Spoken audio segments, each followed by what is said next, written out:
चलिए, तो अपने का फटाफट से स्टार्ट करते हैं और रिवाइज करते हुए चलते हैं, ताकि अपने वापस से उसको बैक फ्लो को वापस से अपने अचीव कर ले। मैं ऐसा नहीं करना चाहता कि मैं शुरुआत से स्टार्ट करूँ, है ना? मतलब वो आपने जहाँ से छोड़ा था वहाँ से स्टार्ट करूँ, ठीक है? देखिए, समझिए। हमने बात की थी development of the reproductive system से, और डेवलपमेंट ऑफ रिप्रोडक्टिव सिस्टम की हमने बात की थी, तो हमने बात की थी कि 2 तरह की डक्ट प्रेजेंट होती है। एक होती है वुल्फियन डक्ट और एक होती है मुलेरियन डक्ट। हम जानते हैं कि वुल्फियन डक्ट जो होती है वो मेल को स्ट्रक्चर्स को डेवलप करवाती है and Mullerian duct female structures को डेवलप करवाती है। अब अगर हम वाई क्रोमोसोम से बात करें तो वाई क्रोमोसोम पर एसआरवाई जीन प्रेजेंट थी, अगर एम्ब्रियो मेल है तो। और अगर वाई क्रोमोसोम है तो एसआरवाई जीन है। और एसआरवाई जीन की फुल फॉर्म मैंने हर क्लास में पूछी थी। Sex determine region of the Y chromosome, वो सर्टोली सेल को स्टिमुलेट करेगा, एंटी मुलेरियन हार्मोन रिलीज होगा और एंटी मुलेरियन हार्मोन उस मेल एम्ब्रियो के अंदर मुलेरियन डक्ट का रिक्रेशन करवाएगा। साथ ही साथ अगर हम बात करें तो हमें वुल्फियन डक्ट को डेवलप भी करवाना है, क्योंकि एम्ब्रियो कौन सा है अभी फिलहाल? मेल। अब वुल्फियन डक्ट डेवलप करवाने के लिए हमने कहा था लेडिक सेल जो है वो रिलीज करती है टेस्टोस्टेरोन। लेकिन मैंने कहा था इस लेडिक सेल को स्टिमुलेट करने के लिए जो हार्मोन आएगा वो आएगा, बहुत बढ़िया बेटा ना, एससीजी हार्मोन। अब ये टेस्टोस्टेरोन वुल्फियन डक्ट को डेवलप करवाएगा एंड वुल्फियन डक्ट डेवलप होकर हमें epididymis vas deferens seminal vesicles structure देगी। हमने बात की थी कि टेस्टोस्टेरोन को डाइहाइड्रोटेस्टोस्टेरोन में भी कन्वर्ट किया जाता है, जो कि मेल सेकेंडरी सेक्सुअल कैरेक्टर जैसे कि पेनिस को डेवलप करवाता है। पेनाइल यूरिथ्रा की बात करें तो उसको डेवलप करवाता है, हमने बात की थी, है ना? अल्फा रिडक्टेज एंजाइम की हमने बात की थी। हमने बात की थी कि भाई अगर मेल है तो वुल्फियन डक्ट डेवलप हो जाएगी, लेकिन अगर फीमेल है तो उसके अंदर एक्स एक्स क्रोमोसोम थे, और एक्स एक्स क्रोमोसोम है तो वाई क्रोमोसोम है ही नहीं, वाई क्रोमोसोम नहीं है तो फिर एसआरवाई जीन नहीं है, एसआरवाई जीन नहीं है तो सर्टोली सेल को स्टिमुलेट करने वाला कोई नहीं है, और सर्टोली सेल को स्टिमुलेट करने वाला कोई नहीं है तो फिर एंटी मुलेरियन हार्मोन नहीं है, यानी मुलेरियन डक्ट को रोकने वाला कोई नहीं है। प्लस क्योंकि वहां पर लेडिक सेल भी नहीं है फीमेल के अंदर, तो टेस्टोस्टेरोन नहीं है, वुल्फियन डक्ट को डेवलप करवाने वाला कोई नहीं था। अब हमने बात की थी अगर मेल है तो वुल्फियन डक्ट डेवलप होगी, लेकिन वुल्फियन डक्ट डेवलप होकर मेल स्ट्रक्चर्स बना देगी। लेकिन बात यह है कि मेल के अंदर मुलेरियन डक्ट का क्या होगा? तो मुलेरियन डक्ट रिग्रेशन हो जाएगा, और मुलेरियन डक्ट का रिग्रेशन जो है वो बनाता है प्रोस्टेटिक यूट्रिकल, जिसके लिए मैंने कहा था होमोलोगस होता है यूट्रस एंड वेजिना के एपोप्टोसिस। ठीक है? इसी के साथ मैंने कहा था अगर फीमेल है तो उसके अंदर मुलेरियन डक्ट डेवलप होगी, और अगर मुलेरियन डक्ट डेवलप होगी तो वो तो अपना काम करेगी, यानी कि फेलोपियन ट्यूब यूट्रस वेजिना का फॉर्मेशन करवाएगी। लेकिन अगर हम बात करें वुल्फियन डक्ट का क्या होगा, तो उसके अंदर वुल्फियन डक्ट का रिग्रेशन होगा एंड स्ट्रक्चर बनेगी एपोफोरन। बहुत बढ़िया प्रज्ञा ना। अब देखें आगे चले। हमने बात की थी 2 तरह के सेक्स ऑर्गन होते हैं, एक होते हैं प्राइमरी सेक्सुअल ऑर्गन जिसे आप एसेंशियल सेक्स ऑर्गन भी बोलते हैं। प्राइमरी सेक्सुअल ऑर्गन वो ऑर्गन होते हैं जो गैमेट का फॉर्मेशन करते हैं, जो सेक्स हार्मोन का फॉर्मेशन करते हैं, प्रोडक्शन करते हैं। मेल के अंदर टेस्टिस है, फीमेल के अंदर ओवरीज है। टेस्टिस यानी कि गैमेट का फॉर्मेशन भी करेंगे एंड सेक्सुअल हार्मोन का भी फॉर्मेशन करेंगे। अब हमने बात की थी कि टेस्टिस से जो गैमेट बनते हैं वो कौन से होते हैं, तो स्पर्मेटोजूम, है ना? एंड साथ ही साथ जो हार्मोन प्रोड्यूस करती है वो होता है टेस्टोस्टेरोन। बच्चों अभी आप कोई भी चैट टाइप नहीं करेंगे, आप सुनते चले ना, आपने रिवाइज करना है बेटा ना। बहुत बढ़िया है, ठीक है ना? आप सबको अच्छे से याद हो रहा है ना? अतुल्य, पैराफोरन और एपोफोरन मैंने बिल्कुल बताया था दोनों, है ना? लेकिन अपने को बस ज्यादा डिटेल में याद नहीं करना। Recreation of वुल्फियन duct in female वो क्या कहलाता है? एपोफोरन पोराफोरन, है ना? आपने बात की थी, लेकिन अपने को एपोफोरन याद रख ले, वो भी बहुत बड़ी बात है ना। अपने को नीट एग्जाम को फाइट करना है, अपनी एनसीईआरटी बहुत अच्छे से क्लियर होनी चाहिए, और क्योंकि ये चैप्टर 4 से 5 क्वेश्चन कैरी करता है तो हम मॉड्यूल जो है वो बहुत अच्छे से कर लेना। फिलहाल आप अभी चैट नहीं करेंगे, जब मैं आपसे क्वेश्चन पूछूंगा तो आप बिल्कुल बताइएगा, है ना? अब सुनिए, अगर हम बात करें 2 तरह के sex organ, primary sex organ जिसे आप एसेंशियल सेक्स ऑर्गन भी कहते हैं, दूसरे होते हैं सेकेंडरी सेक्स ऑर्गन जिसे आप एक्सेसरी सेक्स ऑर्गन कहते हैं। प्राइमरी सेक्स ऑर्गन उन्हें बोलते हैं जो कि गैमेट का प्रोडक्शन करते हैं, जो सेक्सुअल हार्मोन का प्रोडक्शन करते हैं। मेल के अंदर टेस्टिस है, फीमेल के अंदर ओवरीज है। टेस्टिस गैमेट जो बनाएगा उसे बोलते हैं हम स्पर्मेटोजून, एंड जो हार्मोन आएगा उसे बोलते हैं टेस्टोस्टेरोन।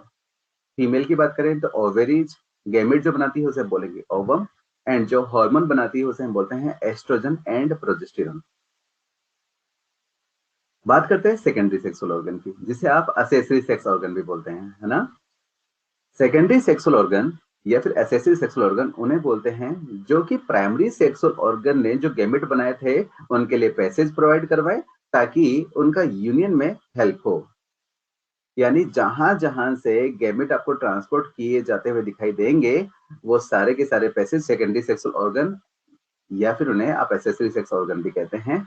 जैसे कि मेल के अंदर हमने लिखा भी है epididymis, vas deferens, seminal vesicle, यानी कि ग्लैंड्स जो हैं वो भी किसमें रखी थी, एसेसरी सेक्स ऑर्गन, यानी कि seminal vesicle, prostate gland and bulbourethral gland, and साथ ही साथ पेनिस। फीमेल के अंदर fallopian tube, uterus, vagina, and female की एसेसरी ग्लैंड बार्टल ग्लैंड, है ना। इसके बाद हम बात करें तो डेवलपमेंट ऑफ सेक्सुअल ऑर्गन बच्चों, अब क्योंकि ये स्लाइड्स है पीपीटी हैं तो हम एक ही चीज देख ही लेते हैं। ये जो सेक्सुअल ऑर्गन डेवलप हुए थे इनकी ओरिजिन बच्चों को याद रखनी है, मेजोडर्मल ओरिजिन, है ना। कई बार आपसे ओवेरीज या फिर टेस्टिस की ओरिजिन पूछेगा तो आपको बतानी है मेजोडर्मल। कई बार आपसे स्पर्म या फिर ओवा की भी ओरिजिन पूछ सकता है, तो जो ऑर्गन की ओरिजिन थी हमने वैसे ही याद रखा कि स्पर्म एंड ओवा की ओरिजिन भी क्या हो गई, मेजोडर्मल, है ना। अब ये डेवलप कहाँ होते हैं प्राइमरी सेक्सुअल ऑर्गन, तो एब्डोमिनल कैविटी में। हमने बात की थी कि टेस्टिस जो होते हैं at the time of birth descend down करवा दिए जाते हैं स्क्रोटल सैक के अंदर, जो कि एक एक्स्ट्रा एब्डोमिनल स्ट्रक्चर है ना, ताकि स्पर्मेटोजेनेसिस जो है वो प्रोसीड किया जा सके। इसके बाद अगर हम बात करें तो ब्रेस्ट की हमने बात की थी कि ब्रेस्ट जो है क्या वो प्राइमरी सेक्सुअल ऑर्गन है क्या वो सेकेंडरी सेक्सुअल ऑर्गन है, तो हमने बात की थी ना तो प्राइमरी सेक्सुअल ऑर्गन है ना ही वो सेकेंडरी सेक्सुअल ऑर्गन है। ब्रेस्ट जो है वो एक सेकेंडरी सेक्सुअल करेक्टर है, not a secondary sexual organ, है ना। इसके बाद हमने बात की थी ये एनसीईआरटी का एक फिगर था बच्चों, एनसीईआरटी की फिगर को आपको आपके एनसीईआरटी से रीड करना है। फीमेल रिप्रोडक्टिव सिस्टम के अंदर भी एनसीईआरटी का एक फिगर दे रखा है, यहाँ पर प्राइमरी सेक्सुअल ऑर्गन ओवेरी है। इसके अलावा हम बात करें तो यूट्रस, सर्विक्स, वेजाना, ठीक है, ये सेकेंडरी सेक्सुअल ऑर्गन के अंदर हम कंसिडर करेंगे। फिर आगे आया structure of testis. Structure of testis को हम पहले ही बोल चुके हैं, मेन या फिर प्राइमरी सेक्सुअल ऑर्गन है जिसका dimension 4 to 5 centimetre length and 2 to 3 centimetre उसकी भी बात की थी। Both testis are located in a small bag like structure situated below and outside the abdominal cavity called scrotum और स्क्रोटस, है ना। और हमने बात की थी क्यों इनको पुश डाउन करवाया गया था, क्योंकि 2 से 2.5 डिग्री सेंटीग्रेड कम टेम्परेचर रिक्वायर्ड होता है फॉर स्पर्मेटोजेनेसिस। इसके बाद स्ट्रक्चर ऑफ स्क्रोटम आई थी बच्चों। स्ट्रक्चर ऑफ स्क्रोटम में हमने बात की थी, नॉर्मली हमने देखा था कि सबसे बाहर की तरफ होती है डार्टोस मसल जो स्मूथ मसल रखती है, और स्मूथ मसल इन जो डार्टोस मसल के अंदर प्रेजेंट होती है वो सरफेस एरिया कम करवा देगी ड्यूरिंग कोल्ड सिचुएशन, ताकि सरफेस एरिया कम हो जाए तो हीट लॉस जो है वो भी क्या हो जाए, कम हो जाए। तो हॉट के अंदर तो यहाँ पर हमें कॉन्ट्रेक्शन होते हुए दिखाई देंगे, और सॉरी कोल्ड के अंदर तो हमें यहाँ पर कॉन्ट्रेक्शन होते हुए दिखाई देंगे, और हॉट के अंदर हमें यहाँ पर रिलैक्सेशन होता हुआ दिखाई देगा, ताकि सरफेस एरिया बढ़ जाए एंड हीट लॉस बढ़ जाए और हम अपने टेम्परेचर को रेगुलेट कर सके, ताकि स्पर्मेटोजेनेसिस जो है वो प्रोसीड किया जा सके। इसके बाद हमने बात की थी कि स्क्रोटम जो है उसके बाहर की तरफ एक रिज डेवलप होती है जिसे हम बोलते हैं मीडियन रेफे। हमने देखा था अंदर ही अंदर स्क्रोटम सेप्टा प्रेजेंट होता है जो कि स्क्रोटम को 2 पार्ट में डिवाइड करता है। हमने देखा था कि हर एक सेप्टा के अंदर अभी आपको नोट्स जो है बेटा कॉपी पर नहीं बनाने हैं, जहां तक मैंने आपको क्लास में पढ़ा दिया था वहां तक तो आपके पास है ही सही। इसके अलावा मैं आपके साइड में और अच्छे से बनाता चलूंगा, अभी तो क्योंकि अपने रिवाइज कर रहे हैं ना इसलिए शॉर्ट में बना रहा हूँ ना, मैं चलता चलूंगा और जहां पर स्लाइड क्लियर है तो बस वो नोट्स हैं आपके पास, मैं आपको ये हैंडआउट्स दे दूंगा, है ना। तो शिवांश आप टेंशन मत लें, है ना, बस आप तो सुने, है ना, चीजों को। इसके बाद हमने बात की थी कि गुबर्नाकुलम जो टेस्टिस को स्क्रोटल वॉल के साथ कनेक्ट करवाने वाले इलास्टिक फाइबर्स हैं जिन्हें हम मेचोरकियम भी बोलते हैं। हमने बात की थी बेटा एक स्पर्मेटिक कोड स्ट्रक्चर की। स्पर्मेटिक कोड को जब मैंने समझा रहा था तब मैंने बताया था कि मान लो ये तो एक पेन है जिसके अंदर वो रिफिल थी ना, मैंने कहा था green, black, blue and red, है ना। तो जो पेन है वो तो स्पर्मेटिकोड हो गया और वो बहुत सारी स्ट्रक्चर्स को कैरी कर रहा है, यानी बहुत सारे डिफरेंस। और उनमें कौन कौन सी स्ट्रक्चर्स हमने बात की थी? गोनाडल ब्लड वेसल्स यानी arteries and veins, nerves, lymphatic vessels and खास है बच्चों वास डिफरेंस। ठीक है, इसके बाद अब ये स्ट्रक्चर ऑफ स्क्रोटम की जो है वो थ्योरी मैं आपको बता चुका हूँ। क्रिप्टोऑर्किडिज्म हम बोलते हैं जबकि टेस्टिस डिसेंड डाउन नहीं होते हैं, तो उस कंडीशन को हम बोलते हैं क्रिप्टोऑर्किडिज्म या फिर हिडन टेस्टिस। सर्जरी से उनको लेकर आना हमने बोला था ऑर्कियोप्लेक्सी। एबनॉर्मल टेस्टिस को रिमूव करना और की डेक्टोमी कहलाता है ना। इंग्वानल कैनाल की हमने बात की थी कि टेस्टिस एब्डोमिनल कैविटी से इंग्वानल कैनाल के थ्रू होकर स्क्रोटम के अंदर डिसेंड डाउन करवाए जाते हैं ना। फिर हमने टेस्टिस की स्ट्रक्चर की बात की थी। टेस्टिस की स्ट्रक्चर हमने बात की थी कि 3 लेयर्स होती हैं। आउटर मोस्ट लेयर जो होती है वो होती है ट्यूनिका वेजाइनलिस, जिसे हमने 2 पार्ट में डिवाइड किया था, parietal tunica vaginalis, विस्ट्रल tunica vaginalis, और बीच के अंदर कैविटी प्रेजेंट होती है। अगर यहाँ पर फ्लूइड एक्यूमुलेट होना शुरू हो जाए तो उसे हम बोलते हैं कंडीशन को हाइड्रोसिल। सेकेंड जो लेयर थी वो ट्यूनिका एल्बुजिनिया।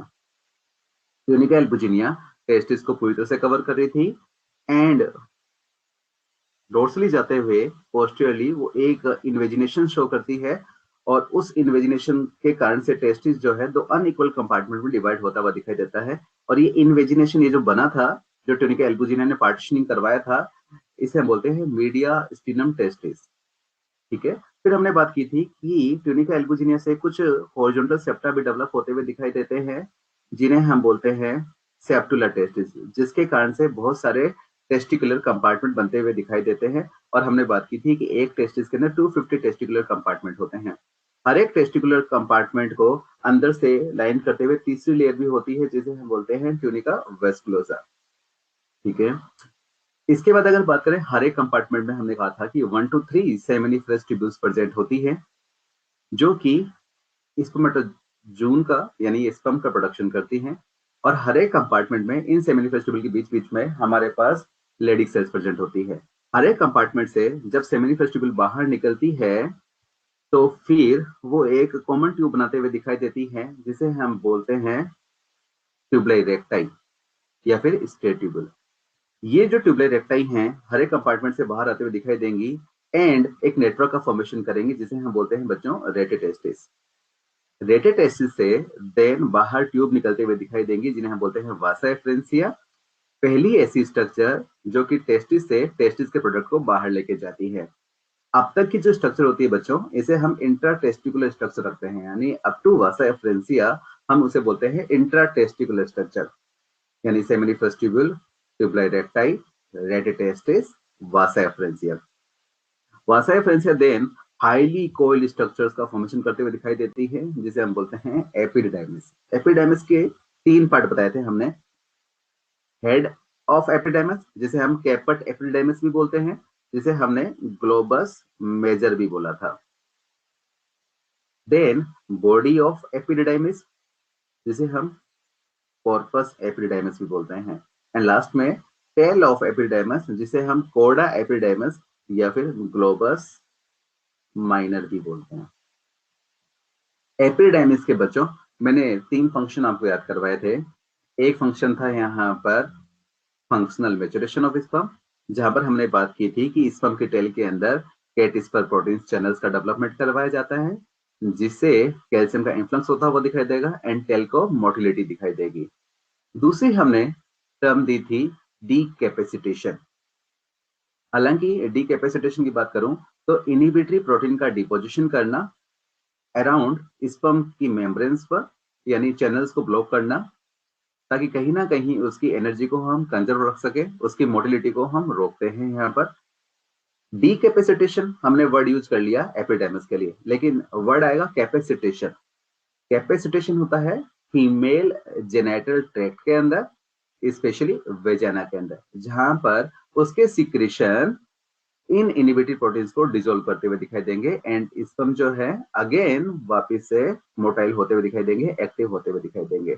तो अगर कभी डीकैपेसिटेशन वर्ड आपको दिखाई दे जाए या फिर आपसे बोला जाए कि इनहिबिशन करवाया गया मोटिलिटी को, तो आप याद रखना एपिडेमिस वाला पार्ट है ना, इनहिबिटरी प्रोटीन का डिपोजिशन करवाया गया। मोटिलिटी गेन कहाँ हुई उसे, तो एपिडेमिस वाले पार्ट के अंदर, ठीक है। लेकिन मोटिलिटी सीन जो क्लियरली नजर होंगी वो फीमेल जीनिटल ट्रैक्ट के अंदर होंगी बच्चों, है ना। एंड थर्ड फंक्शन था टेम्पररी स्टोरेज ऑफ स्पर्म, है ना। Very good. इसके बाद हमने कहा था कि अब जो ये कोड़ा एपिडेमिस है ये वास डिफरेंस को बनाएगी, एंड वास डिफरेंस जो है वो स्पर्मेटिक कोड के थ्रू होते हुए इंग्वानल कैनाल के थ्रू होते हुए एब्डोमिनल कैविटी में एंटर करेगी एंड यूरिनरी ब्लैडर के पीछे की तरफ जाकर एक डायलेटेड पार्ट बनाएगी, है ना। ये एनसीईआरटी का डायग्राम है। तो उस डायलेटेड पार्ट को यहाँ पे उन्होंने मेंशन नहीं कर रखा, हमने बात की थी एम्पुला, ये एम्पुला। अब अगर बात करें कृतिका गुप्ता बेटा, हम नॉर्मली एक टेस्टिस के अंदर एक रफली फिगर लेते हैं, total number of seminiferous in each testis is 750 to 1000, है ना। क्योंकि कई किताबों में 750 लिखा होता है, कई किताबों में 1000 लिखा हुआ होता है ना। और एक कंपार्टमेंट में जिसे हम टेस्टिकुल लोबी बोलते हैं उसे 1 to 3 सेमिनी फेस्टिवल प्रेजेंट होती है ना, ठीक है। अब देखिए अगर बात की जाए वास डिफरेंस एब्डोमिनल कैविटी में एंटर हुई एंड यूरिनरी ब्लैडर के पीछे की तरफ जाते हुए डोर्सल साइड जाते हुए जो डायलेटेड पार्ट बनाती है उसे हम बोलते हैं एम्पुला। अच्छा, कई बार ऐसा आएगा वर्ड स्टोरेज ऑफ स्पर्म, तो उसे हम क्या बोलेंगे बच्चों, एम्पुला। हमारे पास क्योंकि दो टेस्टिस थे तो दो ही हमारे पास क्या है बच्चों, वास डिफरेंस, ये वास डिफरेंस, ठीक है। अब देखो यहाँ पर आपको एक ऐसे एनवलप दिखाई दे रहा होगा बच्चों, ये एनवलप अपने स्पर्मेटिक कोड जो है वो कंसिडर करें। अब इसके बाद अगर हम बात करें तो एम्पुला दो थे हमारे पास, एक एम्पुला ये रहा, एक एम्पुला ये रहा। दोनों एम्पुला के लेटरल में हमें ग्लैंड दिखाई देगी जिसे हम बोलते हैं seminal vesicle. Ampulla and seminal vesicle fuse होकर जो डक्ट बनाती हैं वो डक्ट यहाँ पर नहीं बता रखी, और ये डक्ट होती है इजेकुलेटरी डक्ट। मैंने आपको उस दिन भी कहा था कि अगर आप एनसीईआरटी के फिगर को क्लियरली देखें तो कहीं ना कहीं आपको इजेकुलेटरी डक्ट भी दिखाई देगी। जैसे कि अगर मैं इसको एनलार्ज करूं तो यहां पर कहीं आपको मेंशन होते हुए दिखाई देगी इजेकुलेटरी डक्ट, ठीक है। दोनों इजेकुलेटरी डक्ट की जो ओपनिंग थी वो थी प्रोस्टेटिक यूरिथ्रा के अंदर, हमने बात की थी। एंड इसके बाद जो पार्ट आता है प्रोस्टेटिक यूरिथ्रा का, मेम्ब्रेनस यूरिथ्रा, जहां पर हमें ग्लैंड मिलेगी बल्बो यूरिथ्रा ग्लैंड, या जिसे हम बोलते हैं काउपर ग्लैंड भी। एंड देन फिर यूरिथ्रा वाला पार्ट है, एंड देन फिर पेनाइल यूरिथ्रा की जो ओपनिंग हमारे पास है जिसे हम बोलते हैं यूरिथ्रल यूरिथ्रस। हमने ग्लैंड की बात की थी, हमारे पास तीन तरह की ग्लैंड होती हैं। मेल के अंदर बात करें तो seminal vesicle, prostate gland, bulbo urethra gland, है ना। इसमें अपने को कुछ कुछ पॉइंट याद करने थे, मैंने आपको बताया भी था कि सेमिनल वेसिकल के अंदर एक तो बात करेंगे कि सीमन का 60 to 70% पार्ट बनाती है। पीएच मैंने कहा था नॉर्मली इन सब की एल्कलाइन है। दूसरा, सेमिनल वेसिकल मैंने कहा था कि यहाँ पर आपको कुछ कुछ कंपोनेंट याद रखने हैं जैसे कि fructose, fibrinogen, prostaglandin, citrate, inositol, several proteins आपके मॉडल में लिखी हुई है। फ्रक्टोज के लिए बात की थी, फ्यूल टू स्पर्म की बात करते हैं। फाइब्रिनोजन जो है वो कोआगुलेशन में हेल्प करवाता है। प्रोस्टाग्लैंडिन जो है वो सीमन के थ्रू जब ये पहुंचेगा फीमेल जेनिटल ट्रैक्ट के अंदर तो वहां पर हम देखेंगे कॉन्ट्रैक्शन करवाएगा जो कि स्पर्म का मूवमेंट टूवर्ड्स फेलोपियन ट्यूब जहां पर उसका फर्टिलाइजेशन होना है तो उसकी तरफ प्रोसीड करवाने में हेल्प करता है। प्रोस्टेट ग्लैंड के लिए मैंने आपको कुछ कुछ बातें याद रखने को कहा था कि 30% part of semen 5 lobed structure है, अनपेयर्ड स्ट्रक्चर है। एंड सीमन का जो मिल्की कलर आता है तो मिल्की सिक्रेशन कौन सी ग्लैंड से आता है, तो मिल्की सिक्रेशन आता है बच्चों ये प्रोस्टेट ग्लैंड से। इसके लिए मैंने यहाँ पर बताया था बहुत सारी चीजें, कंपोनेंट, सिट्रिक एसिड है, यहाँ पर कैल्शियम है, फॉस्फेट है, फ्लोटिंग एंजाइम है, एंड प्रोफाइब्रोलाइसिन है बच्चों। अब देखें अगर हम बात करें प्रोस्टेट ग्लैंड और सेमिनल वेसिकल की, तो हमने बात की थी कि सेमिनल वेसिकल से फाइब्रिनोजन आते हैं, प्रोस्टेट ग्लैंड से क्लोटिंग एंजाइम आते हैं जो कि सीमन का कोगुलेशन बताएंगे और एनर्जी कंजर्व करने में हेल्प करेंगे। जबकि अगर हम बात करें प्रोफाइब्रिनोलाइसिन, ये भी प्रोस्टेट ग्लैंड से रिलीज होता है। एंड प्रोफाइब्रिनोलाइसिन ये आपको देगा कन्वर्ट होता हुआ फाइब्रिनोलाइसिन। भाई प्रोफाइब्रिनोलाइसिन कन्वर्ट हो जाएगा फाइब्रिनोलाइसिन के अंदर, और जो कोआगुलेशन करवाया होगा जिसके अंदर फाइब्रिन बने होंगे उनका वापिस से क्या करवा देगा, ये डिजोल्विंग करवा देगा, यानी लिक्विफिकेशन होता हुआ दिखेगा कोआगुलेशन का। तो हम कह सकते हैं प्रोस्टेग्लैंड के कुछ सिक्रेशन जो है वो हेल्प करते हैं कोआगुलेशन करने में, एंड उसके कुछ सिक्रेशन जो है वो उसको वापिस से एक्टिव भी बनाते हैं। कोआगुलेशन का मतलब होता है बच्चों सीमन को गाढ़ा बनाना, ठीक है। इसके बाद हमने बात की थी बल्बोरेथ्रिक ग्लैंड की। बल्बोरेथ्रिक ग्लैंड के लिए हमने कहा था कि इसकी लोकेशन होती है मेम्ब्रेनस यूरेथ्रा में, लेकिन इसकी ओपनिंग होती है पेनाइल यूरेथ्रा के अंदर। काम मैंने कहा था इसके फंक्शन है कि यूरेथ्रा की एसिडिटी को डिस्ट्रॉय करना, हेल्प करता है लुब्रिकेशन के अंदर, ठीक है। साथ ही साथ सीमन की बात की थी। सीमन का हमने कहा था कि sperm plus secretion of accessory reproductive gland, एक वर्ड था सेमाइनल प्लाज्मा। सेमाइनल प्लाज्मा जो है वो है इन तीनों ग्लैंड के सिक्रेशन, यानी कि seminal vesicle, prostate gland and Cowper gland, इन तीनों ग्लैंड के सिक्रेशन को मिलाकर हम बोलते हैं seminal plasma. And seminal plasma के साथ स्पर्म को अगर ऐड कर दिया जाए तो उसे हम बोलते हैं सीमन, है ना। मेनली सीमन का कंट्रीब्यूशन होता है सेमाइनल प्लाज्मा का, है ना, 80 to 90%, जबकि 10 to 15-20% जो है हम कहते हैं स्पर्म का कंट्रीब्यूशन होता है। सीमन की बात की थी वॉल्यूम 3 to 4 ml, पीएच हमने कहा था 7.3। नॉर्मल स्पर्म काउंट जो होता है वो 20 to 120 मिलियन स्पर्म पर ml। ओलिगोस्पर्म में हमने कंडीशन की बात की थी, लेस देन 20 ml अगर हो पर ml, लेस देन 20 मिलियन अगर हो पर ml, तो उस कंडीशन को बोलते हैं ओलिगोस्पर्मिया। एक होता है एजोस्पर्मिया, अगर स्पर्म जो है सीमन के अंदर एब्सेंट है या फिर बहुत ज्यादा कम है, तो उस कंडीशन को हम बोलते हैं एजोस्पर्मिया। एस्थेनोस्पर्मिया, जबकि मोटिलिटी जो है वो कम हो तो उसे हम बोलते हैं एस्थेनोस्पर्मिया, यानी स्पर्म है लेकिन उनकी मोटिलिटी नहीं है। और टेरिटोस्पर्मिया, स्पर्म विद एबनॉर्मल मॉर्फोलॉजी। फिर हमने बात की थी कि जो मेल इजैकुलेट करता है वो 200 to 300 मिलियन स्पर्म रिलीज करता है during a coitus. And for a normal fertility हमने बात की थी 60% स्पर्म जो है वो नॉर्मल शेप एंड साइज लिए हुए होने चाहिए, एंड 40% जो है वो उनमें से विग्रस मोटिलिटी शो करना चाहिए। मैंने कहा था कि एनसीईआरटी का पैराग्राफ है बच्चों, ये आपको याद रखना भी है। इसके बाद हमने बात की थी सेमिनल फेस्टिवल की हिस्टोलॉजी, याद करें हमने ऐसा कुछ फिगर क्लास में भी बनाया था। ट्यूनिका वेजाइनलिस, ट्यूनिका एल्बुजिनिया, उसका इन्वेजिनेशन होता है जिसे मीडियस्टम टेस्टिस, टेस्टिकुलर लोब्यूल, और हर एक लोब्यूल के अंदर सेमिनिफेस्टिब्यूल 1 2 3, है ना। हम मैं किसी एक लोब्यूल की बात कर लेता हूं, और सेमिनिफेस्टिब्यूल के बीच बीच में हमें कुछ सेल्स दिखाई देंगी जिन्हें हम बोलते हैं लेडिक सेल। बच्चों 60% एंड 40% जो है, दिलीप आप लिख रहे हो, क्या होता है एक नॉर्मल फर्टाइल पर्सन के लिए हम कहते हैं कि जो 200 से 300 मिलियन स्पर्म रिलीज करता है उनमें से 60% स्पर्म जो हैं वो नॉर्मल शेप एंड साइज के लिए वे होने चाहिए, ठीक है, यानी टेरेटोस्पर्मिया की कंडीशन नहीं होनी चाहिए। अब उन 60% में से भी 40% स्पर्म जो है वो विग्रस मोटिलिटी वाले होने चाहिए, है ना, यानी एस्थेनोस्पर्मिक कंडीशन नहीं होनी चाहिए।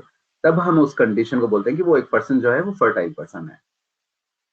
अब अगर हम इसकी टीएस काटें तो हमने कहा था कि हमें जैसे सेमिनिफेस्टिबल दिखाई देंगी, एक सेमिनिफेस्टिबल को किसी को जो है मैंने एनलार्ज किया है। अब अगर बाहर करें, बाहर वाली जो कवरिंग है, जो सेमिनिफेस्टिबल को जो कवर किया है उसे बनाया था tunica propria. Tunica propria white fibrous connective tissue का बना हुआ एक लेयर है। अंदर की तरफ दो तरह की सेल थी, एक तो थी सर्टोली सेल जो कि कोलिनर सेल थी, जो कि मेमेलियन टेस्टिस का कैरेक्टरिस्टिक फीचर भी है, और बीच बीच में थी क्यूबोइडल सेल। क्यूबोइडल सेल जिन्हें आप जर्मिनल एपिथेलियम भी बोलते हैं, इसको मदर सेल भी बोलते हैं, इसको मेटोगोनिया भी बोलते हो, स्पर्म मदर सेल। यानी कि क्यूबोइडल सेल का काम तो होगा स्पर्म बनाने का। बीच बीच में जो आपको कोलिनार सेल दिखाई दे रही थी उन्हें हम बोलते हैं सर्टोली सेल। इनके और भी नाम मैंने बताए थे, सस्टेंटाकुलर सेल भी बोलते हैं, सपोर्टिंग सेल भी बोलते हैं, नर्स सेल भी बोलते हैं। इंपॉर्टेंट है बच्चों याद रखने के लिए कि सर्टोली सेल जो है वो मेमलियन टेस्टिस का कैरेक्टरिस्टिक फीचर है।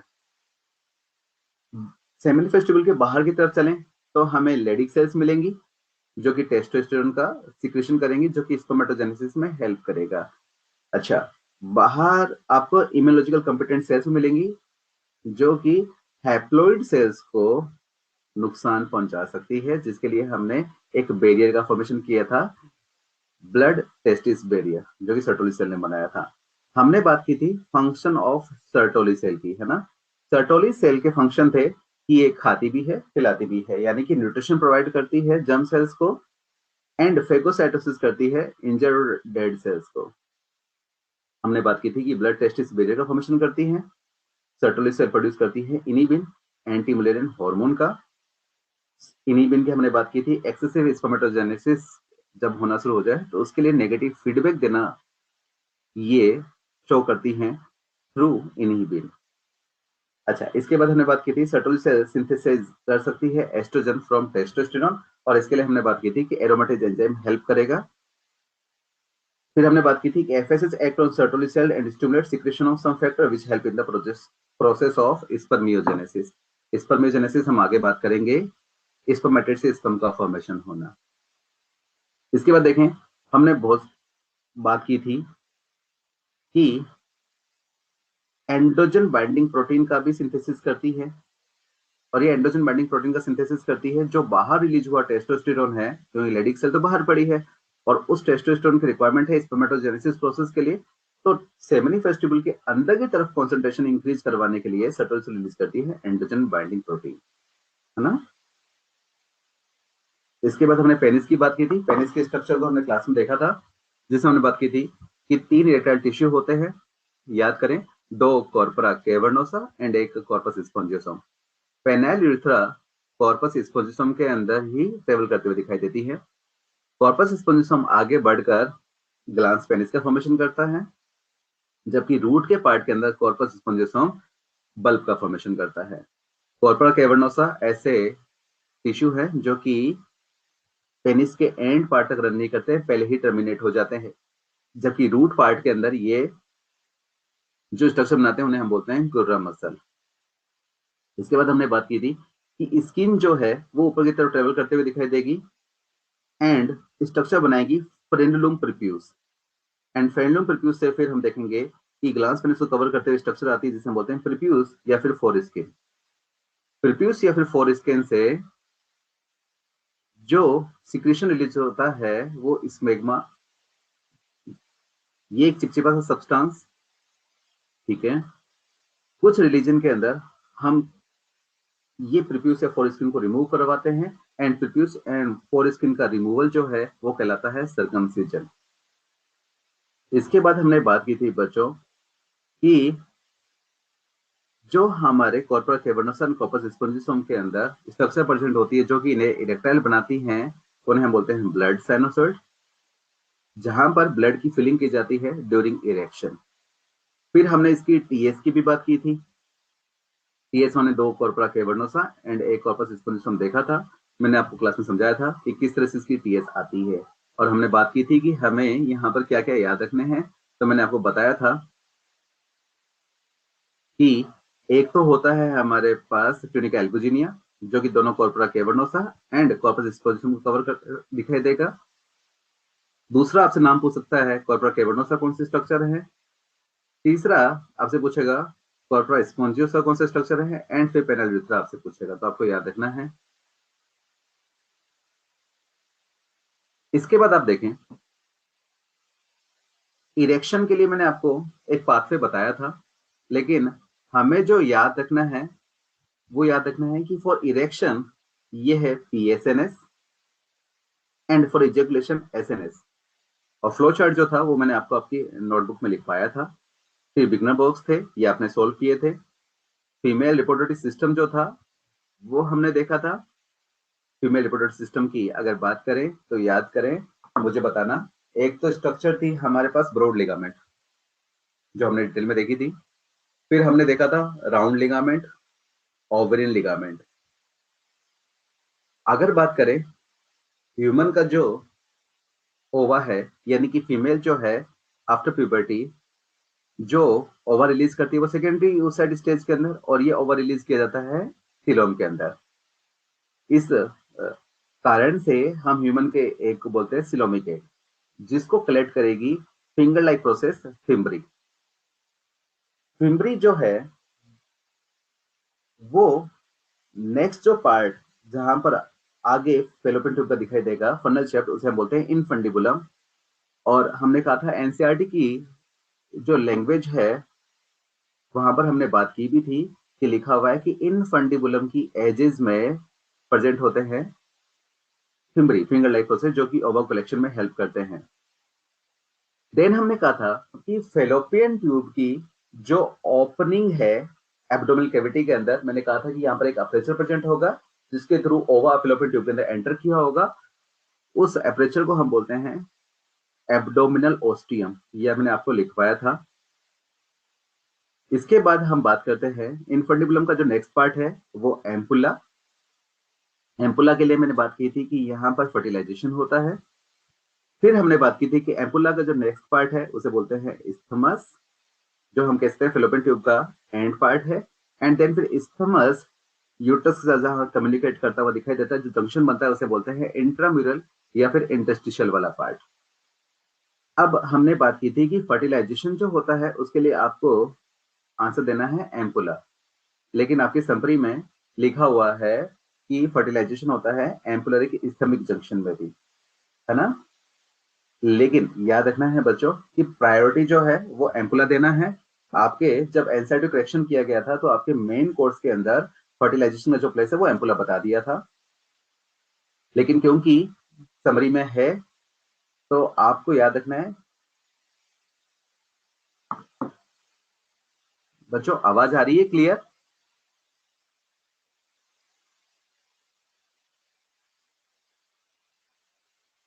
तो कई बच्चे जो कंप्लीट कर रहे हैं बच्चों, देखो मैक्सिमम बच्चे कह रहे हैं आवाज आ रही है, तो एक बार आप अपने आप पेज को रिफ्रेश कर ले, है ना।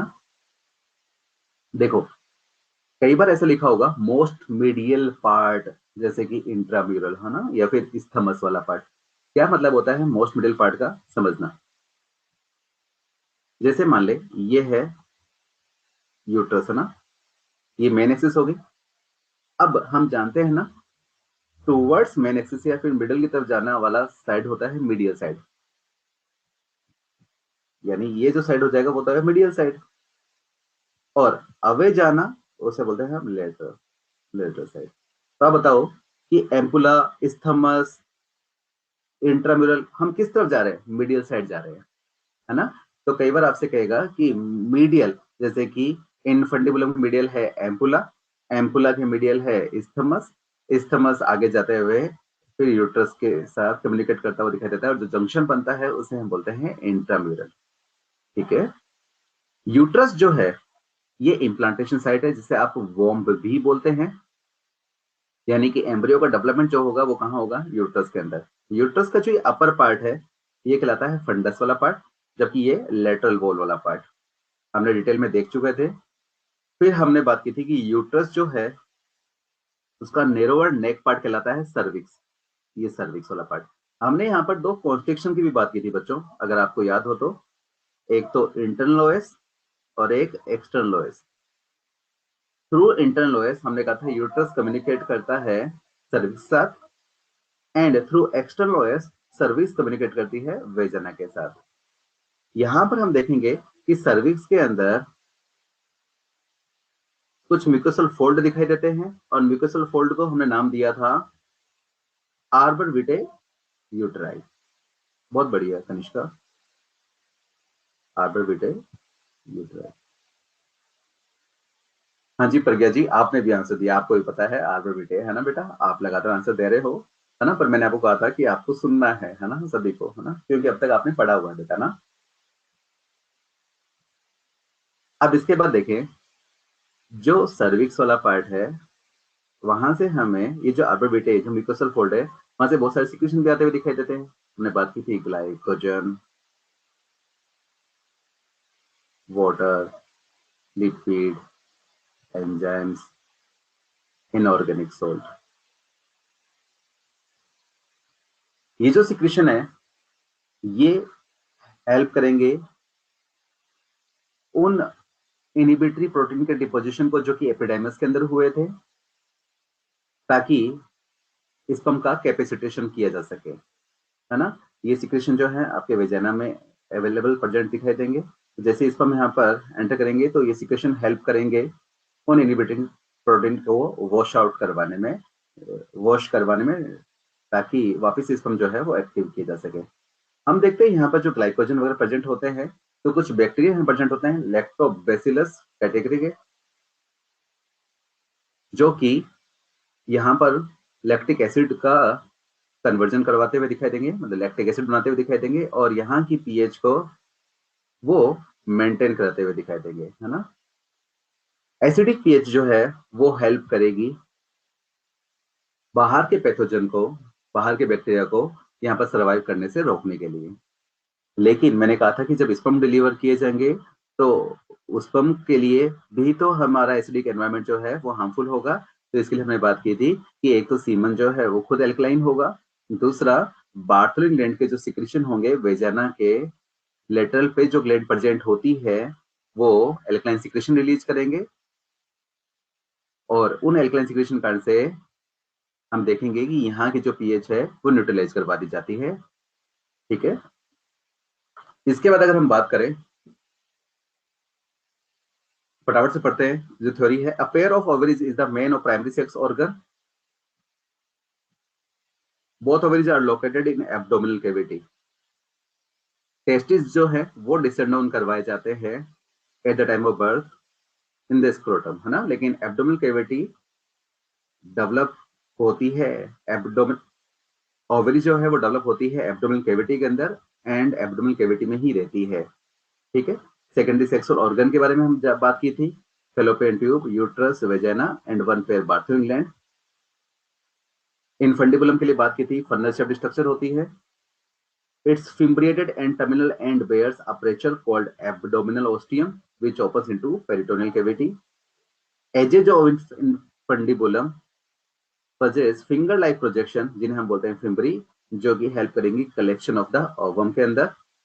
फर्टिलाइजेशन कहाँ होता है, तो ये होता है एम्पुला के अंदर। The part medial to ampulla, ये क्या था, isthmus, and the most middle part of this tube situated in the uterus is called intramural या interstitial वाला part.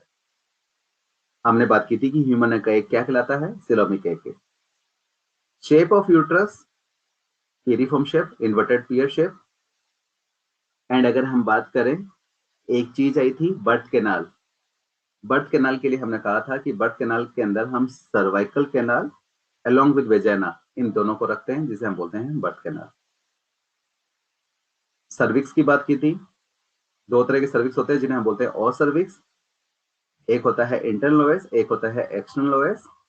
Through internal OS uterus communicate करता है सर्विक्स के साथ, and through external OS cervix communicate करता है वेजाना के साथ। फिर हमने बात की थी कि वेजाना जो है वो एक कॉपुलेटरी ऑर्गन है फीमेल का, एक फाइब्रोमस्कुलर नॉन ग्लैंडुलर ऑर्गन। मैंने कहा था बार्थोलिन ग्लैंड जो प्रेजेंट होती है वो वेजाना के लेटरल पर प्रेजेंट होती है ना। वेजाना एक नॉन ग्लैंडुलर ऑर्गन है बच्चों। शी बेटा,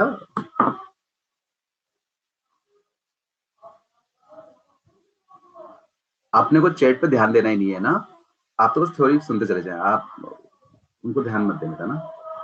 histology of uterus and fallopian tube की हमने बात की थी।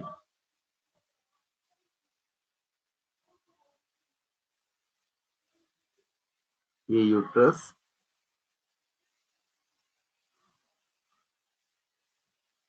कुछ क्लासेस के अंदर हो गया था, एंड कुछ क्लासेस में मैंने घर से होमवर्क करने को कहा था कि आप ये डायग्राम बना के लेकर आएंगे और अपने टाइम बचाएंगे और अपने क्लास के अंदर ऐसा करेंगे ना।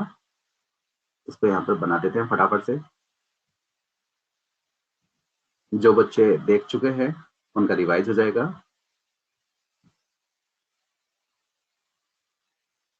यूट्रस की बात करूं बच्चों, जिसे आप वॉर्म भी बोलते हैं, इम्प्लांटेशन साइट यही होता है। आउटर मोस्ट जो लेयर होती है, अगर हिस्टोलॉजी की बात करें तो पेरीमेट्रियम, थिन मेम्ब्रेनस लेयर। इसके बाद मिडल जो लेयर होती है वो थिक स्मूथ मसल लेयर होती है, जिसे हम बोलते हैं मायोमेट्रियम। एंड इनर जो लेयर होती है यूट्रस की, उसे हम बोलते हैं एंडोमेट्रियम। तो पेरीमेट्रियम,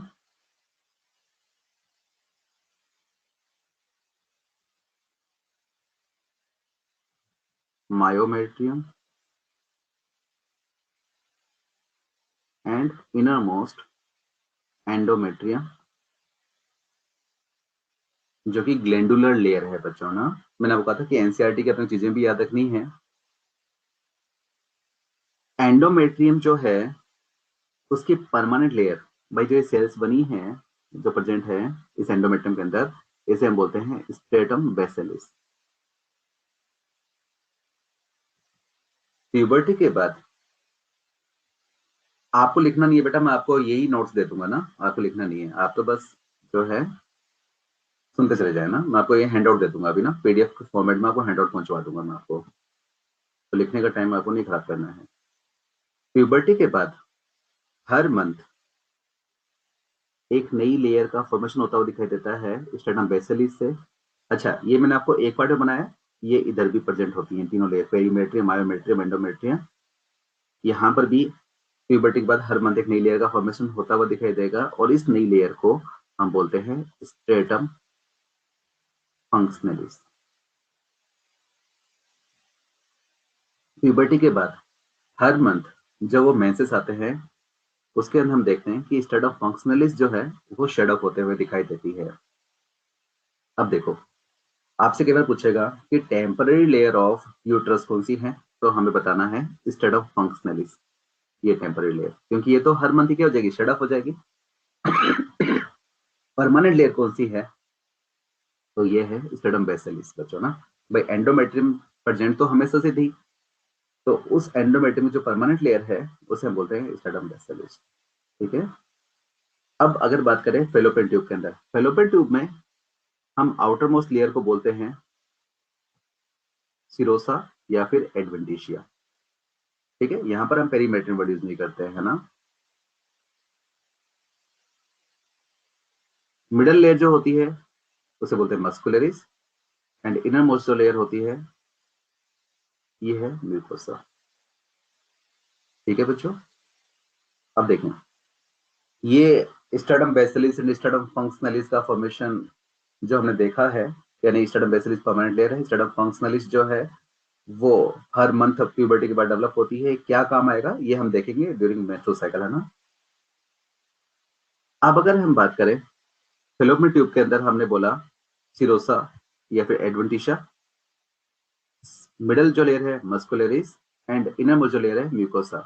यूट्रस की लेयर ये डेवलप थी, हमने यूट्रस के लिए नाम दिया है पेरीमेट्रियम, मिडल में मायोमेट्रियम और इनर मोस्ट एंडोमेट्रियम। लेकिन फेलोपियन ट्यूब के अंदर हम बात करें तो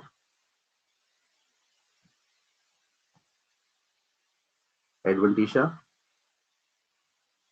serosa outermost layer, middle जो लेयर है मस्कुलरिस,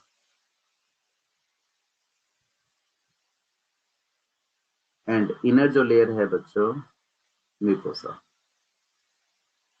आपने हिस्टोलॉजी ऑफ एलिमेंट्री कैनाल में पढ़ा भी है बच्चों ना, उसमें आपने पढ़ा था कि भागीदार होती है सबसे बाहर सिरोसा, फिर मस्कुलरिस, फिर सब म्यूकोजा एंड फिर म्यूकोजा। यानी कि अंदर की तरफ जो म्यूकोसा आपने याद की थी, तो वो 3 लेयर का बंडल था। हिस्टोलॉजी ऑफ एलिमेंट्री कैनाल की बात कर रहा हूं मैं, वहां पर है ना, वहां पर मस्कुलरिस म्यूकोसा, वहां पर हमने लेमिना प्रोप्रिया एंड अंदर के एपिथेलियम की बात की थी।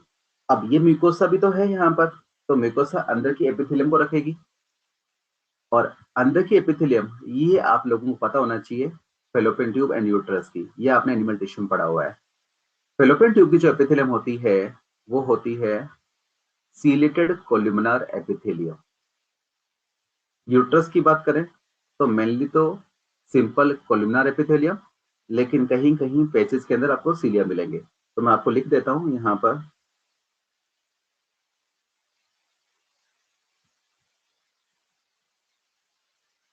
यूट्रस की endometrium,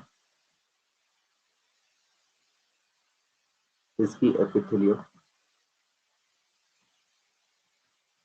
simple columnar epithelium plus patches में आपको सीलिया भी दिखाई देंगे, तो हम कह सकते हैं सीलेटेड कोलिमिनार एपिथेलियम भी आपको कहीं कहीं दिखाई देगी। ठीक है, और यहाँ से म्यूकोसल फ्लूइड भी आता हुआ दिखाई देता है, जो कि अर्ली एम्ब्रियो को न्यूट्रिशन प्रोवाइड करेगा। भाई हम आगे बात करेंगे डिटेल के अंदर कि प्लेसेंटा कनेक्शन बनता है जहां से एम्ब्रियो अपना न्यूट्रिशन लेता है, लेकिन प्लेसेंटा कनेक्शन डेवलप होते हुए टाइम लग जाता है, तीसरे चौथे मंथ तक जा जाते वो डेवलप होता है। तो उससे पहले जब हमें न्यूट्रिशन चाहिए होता है तो एंडोमेट्रियम के अंदर ग्लैंड का फॉर्मेशन होता हुआ दिखाई देता है, और ये ग्लैंड जो है वो न्यूट्रिटिव फ्लूइड रिलीज करती है, उसी को हम बोलते हैं म्यूकोसल फ्लूइड। ठीक है, इसी तरह फेलोपियन ट्यूब के अंदर भी म्यूकोसा लिखी है, तो यहाँ पर भी म्यूकोसल फ्लूइड आएगा। ये भी एक तरह से न्यूट्रिटिव फ्लूइड है, प्लस यहाँ की एपिथेलियम आपने पढ़ा हुआ है, सिंपल कोलिमिनार सीलिएटेड एपिथेलियम, सीलिया प्रेजेंट होते हैं वेजाइना के लिए और सर्विस के लिए। वहां पर भी हम बोलते हैं बाहर की तरफ सिरोसा या फिर एडवेंटिशा, मिडल में मस्कुलरिस और इनर मोस्ट जो है म्यूकोसा। और जो अंदर की जो एपिथेलियम होती है वेजाइना की, वो आपको याद रखनी है, आपने एनिमल टिश्यू में पढ़ा भी है, नॉन केराटिनाइज स्ट्रेटिफाइड स्क्वेमस एपिथेलियम, है ना। तो बच्चों हिस्टोलॉजी की बात करते हैं, तो अगर यूट्रस को लिया तो यूट्रस की वो लेयर वो कौन कौन सी टिश्यू से मिलकर बनी हुई है। तो आउटर मोस्ट जो लेयर है वो पेरीमेट्रियम, मिडल में जो लेयर है मायोमेट्रियम, और इनर मोस्ट जो लेयर है वो एंडोमेट्रियम। ठीक है, इसी तरह फेलोपियन ट्यूब के अंदर फेलोपियन ट्यूब की जो बाहर वाली जो लेयर है उसे हमने नाम दिया सिरोसा, फिर हमने मिडल लेयर को नाम दिया मस्कुलरिस, एंड फिर इनर मोस्ट लेयर को नाम दिया म्यूकोसा। ठीक है, और हमने पढ़ा है एनाटॉमी, जब हमने देखी थी हिस्टोलॉजी ऑफ एलिमेंट्री कैनाल में, तो म्यूकोसा इनर मोस्ट थी, और इनर मोस्ट म्यूकोसा के अंदर एपिथेलियम होती है, और एपिथेलियम के नीचे कैनेट टिश्यू होता है। और वहां पर हिस्टोलॉजी ऑफ एलिमेंट्री कैनाल के अंदर अगर हमें बात की थी तो वहां पर मस्कुलरिस म्यूकोसा भी होती है, लेकिन फिलहाल यहाँ पर हम जो बात कर रहे हैं तो म्यूकोसा में एपिथेलियम है, और एपिथेलियम में तो नीचे कैनेट टिश्यू होगा। तो इनर जो एपिथेलियम है वो हमारी कौन सी है, अलग अलग जगह की अलग अलग है। यूट्रस की जो एपिथेलियम है वो है हमारे पास मेनली सिंपल कोलिमिनार एपिथेलियम, लेकिन कहीं कहीं पैचेस में आपको सीलिया भी दिखाई देंगे। इसी तरह फेलोपियन ट्यूब के अंदर आपको सीलेटेड कोलिमिनार एपिथेलियम दिखाई देगी, वेजाना के अंदर नॉन क्रेटिनाइज स्ट्रेटिफाइड स्क्वेमस एपिथेलियम दिखाई देगी। ठीक है, और जो ये म्यूकोसल फ्लूइड होंगे, है ना, म्यूकोसल फ्लूइड का मतलब है कि वहां पर म्यूकोसा जो है, अब एपिथेलियम तो ही, और एपिथेलियम ग्लैंड का फॉर्मेशन करती है, तो ग्लैंड का फॉर्मेशन करेंगी तो उससे जो फ्लूइड बाहर आएगा उसे हम बोलते हैं म्यूकोसल फ्लूइड। यूट्रस का जो म्यूकोसल फ्लूइड है, जब मान लो अगर फर्टिलाइजेशन हो गया स्पर्म एंड ओवा का, तो फिर आगे हम बात करेंगे जाइगोट बनेगा, मोरुला, हम बात करेंगे डिटेल में ब्लास्टुला, एंड ब्लास्टुला स्टेज के अंदर इसका इम्प्लांटेशन होता हुआ दिखाई देता है। तो अर्ली स्टेजेस के अंदर एम्ब्रियो को न्यूट्रिशन प्रोवाइड करने का काम करेगा ये एंडोमेट्रियल फ्लूइड। ठीक है, तो एक न्यूट्रिटिव फ्लूइड हम कह सकते हैं बच्चों ना। अब आते हैं फीमेल के एक्सटर्नल जेनिटलिया के अंदर, ये हमने पढ़ लिया था,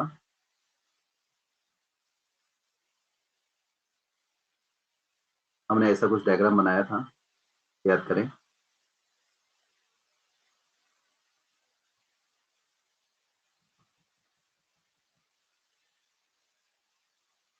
अखिलेश नहीं पढ़ा था आपने ये डायग्राम, कौन सा बेच है बेटा ये।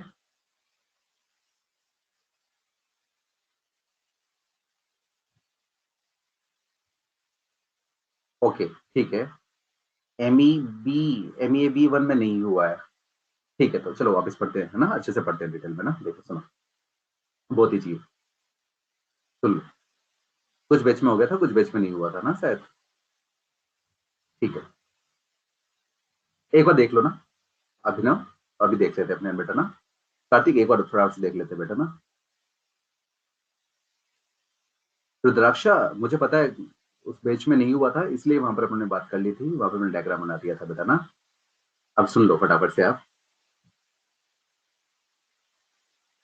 फीमेल के एक्सटर्नल जेनिटलिया की बात करें तो यहाँ पर मैं कुछ पहले फिगर बना देता हूँ, फिर हम डिटेल में बात कर लेंगे।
सुनिए बेटा ना, अगर फीमेल एक्सटर्नल जेनिटलिया की बात करें तो सबसे पहले मॉन्स बेबिस या फिर मॉन्स वेनरिस फीमेल के अंदर नीचे की तरफ जाते हुए जहां पर फैटी टिश्यू, एडिपो टिश्यू मिलने शुरू हो जाएंगे, जहां पर हेयर फॉलिकल डेवलप मिलना शुरू हो जाएगी।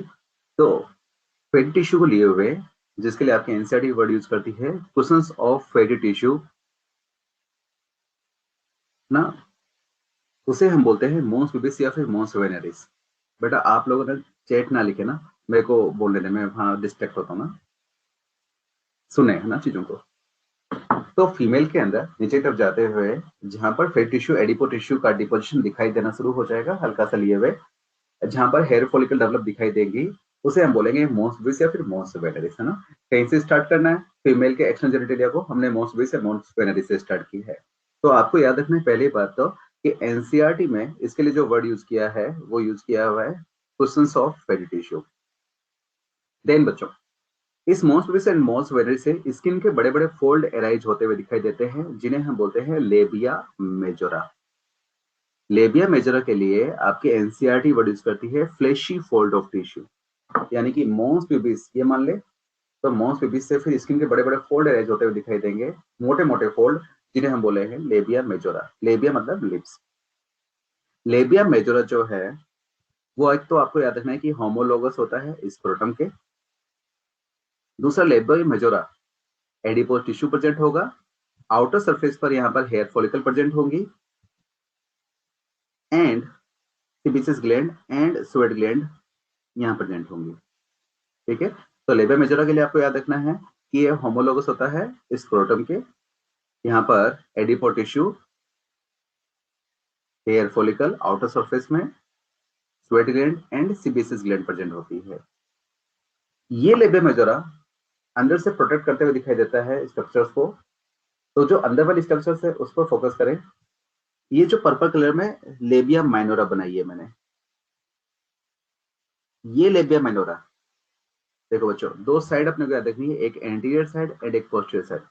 टुवर्ड्स एनस जो है वो पोस्टीरियर साइड, और एनस के अपोजिट साइड जो है वो है एंटीरियर साइड। ये जो ए एंड पी जो लिखा हुआ है ना, anterior side and posterior side. तो लेबिया माइनोरा मोस्ट बीच से एराइज होते हुए दिखाई देती है, स्किन के फोल्ड्स ही हैं।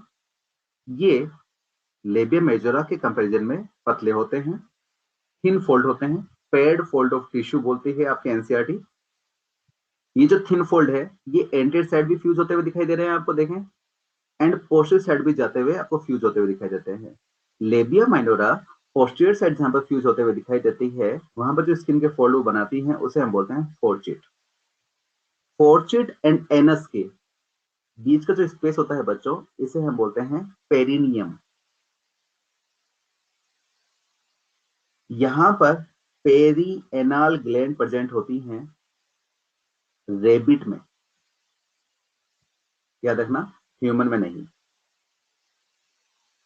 और ये जो पेरी एनाल ग्लैंड है ये एक्टो हार्मोन फेरोमोन रिलीज करेंगी, जो कि अपोजिट सेक्स पार्टनर को अट्रैक्ट करेंगी। लेकिन आपको याद रखना है बच्चों कि ये ह्यूमन में नहीं प्रेजेंट होती है, ह्यूमन में एब्सेंट, ये प्रेजेंट होती है रेबिट के अंदर, है ना। कई बार क्वेश्चन बनाएगा कि लेबिया माइनोरा एंटीरियर साइड भी फ्यूज होते हुए दिखाई देती है एंड पोस्टीरियर साइड भी फ्यूज होते हुए दिखाई देती है। पोस्टीरियर साइड जहां फ्यूज होती है वहां पर वो स्किन का फोल्ड बनाती है, जिसे हम बोलते हैं फोर्चिट। फोर्चिट और एनस का जो बीच का जो स्पेस है उसे हम बोलते हैं पेरिनियम। रेबिट के अंदर यहाँ पर पेरी एनाल ग्लैंड प्रेजेंट होगी, जो कि अपोजिट सेक्स पार्टनर को अट्रैक्ट करने के लिए एक्टो हार्मोन फेरोमोन रिलीज करेंगी। ठीक है